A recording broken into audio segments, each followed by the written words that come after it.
hello लोगोफोर खुलुमबाय आरो नोंथांमोनखौ बयखौबो गिबियावनो एबाउट बड' सेलिब्रिटिज इउटुब चेनेलावहाय बरायग्रोनानै लाग्रोनाय जाबाय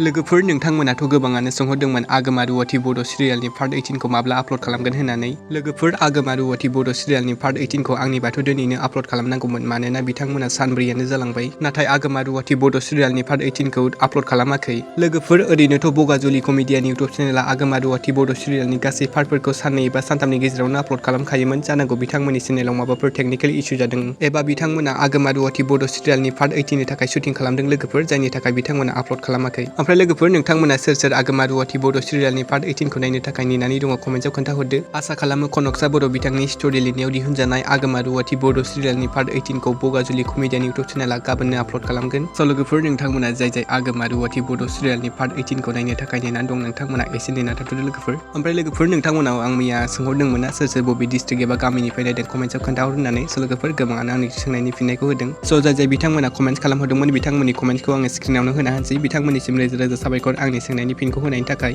ओमफ्राय लोगोफोर नोंथांमोना जाय आगमा रुवाति बड' सिरियालनि पार्ट 18 खौ नायनो थाखाय नेनानै दं नोंथांमोना एसे नेना थाथ'दो लोगोफोर आसा खालामो बिथांमोना आगमा रुवाति बड' सिरियालनि पार्ट 18 खौ गाबोननो आपल'ड खालामगोन एबा थाबैनो आपल'ड खालामगोन स' लोगोफोर दिनैनि स्ट'र आपडेटआ बेनोमोन नोंथांमोना भिडिअखौ नायना मोजां मोनोब्ला लाइक खालामबा जाबाय आरो सोरबाफोर चेनेलाव गोदानै फैदों